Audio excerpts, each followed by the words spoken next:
Logic में जब भी कभी हम प्रपोजिशन के बारे में बात करते हैं, खासकर प्रपोजिशनल लॉजिक के बारे में, तो हम ये भी देखने की कोशिश करते हैं कि हम प्रपोजिशन को कैसे डिवाइड कर सकते हैं, आखिर उसका आधार क्या होना चाहिए डिवाइड करने के लिए। तो जब भी कभी हम कैटेगोरिकल प्रपोजिशन, जब भी कभी हम इससे बात करते हैं, कैटेगोरिकल प्रपोजिशन को हम अगर साधारण भाषा में समझने की कोशिश करें तो कैसे हम प्रपोजिशन को कैटेगराइज करने जा रहे हैं।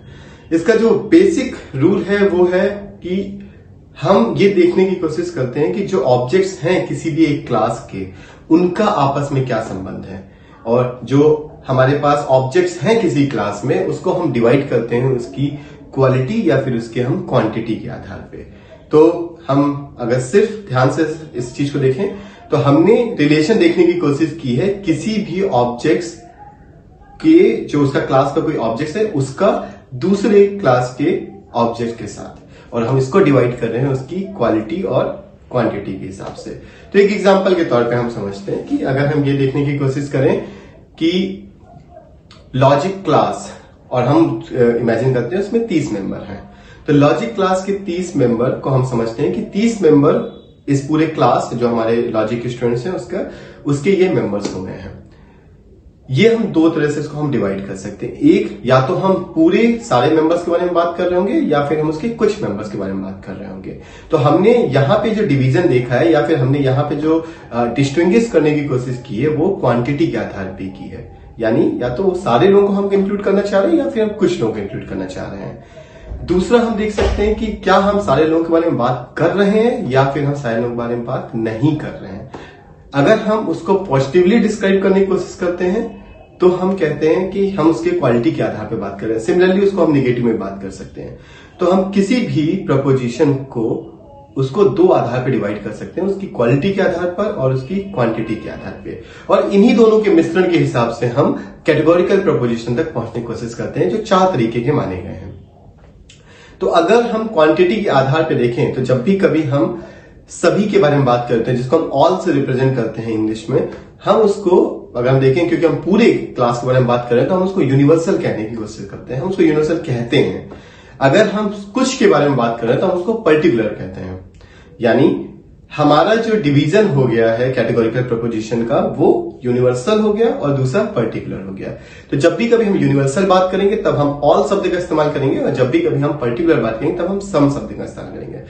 और जब भी कभी हम पर्टिकुलर शब्द का इस्तेमाल करते हैं और जब हम सम का इस्तेमाल करते हैं तो हम ये मान के चलते हैं कि there is at least one member in the class, मतलब एक मेंबर है ही जिसके बारे में हम बात कर रहे हैं। तो अगर हम ये कहें कि some student of logic class are really smart, तो मेरे कहने का मतलब यहां पे ये भी हो सकता है कि there is at least one member जो कि लॉजिक क्लास में है और वो स्मार्ट है। मतलब some students of my logic class और स्मार्ट में ये पॉसिबिलिटी कभी नहीं आ सकती कि उसमें कोई भी मेंबर नहीं है, एटलीस्ट वहां पे एक होगा। इसलिए भी हम उसको पर्टिकुलर के तौर पे देखने की कोशिश करते हैं।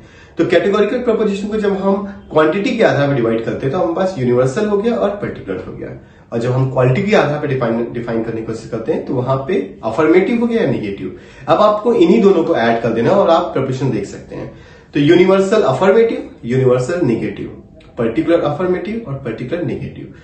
इन 4 प्रपोजिशन को हम जो वॉवेल्स होते हैं अल्फाबेट के उनसे डिटरमाइन करते हैं, यानी A-E-I-O 4 वॉवेल्स हमको देखने, इसके आधार पे हम अपने कैटेगोरिकल प्रपोजिशन को डिटरमाइन करेंगे। हम universal affirmative, universal negative, particular affirmative, particular negative, ये एक सीक्वेंस बना लेते हैं और इसी के आधार पे आप A-E-I-O को रख दीजिए।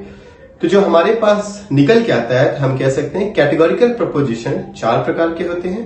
पहला यूनिवर्सल अफर्मेटिव, जिसको हम ए से डिनोट करते हैं। दूसरा यूनिवर्सल निगेटिव, जिसको हम ई से डिनोट करते हैं। तीसरा पर्टिकुलर अफर्मेटिव, जिसको हम आई से डिनोट करते हैं। और चौथा पर्टिकुलर निगेटिव, जिसको हम ओ से डिटरमाइन करते हैं। तो इस तरह से हमारे सामने ये 4 प्रपोजिशन आ गए।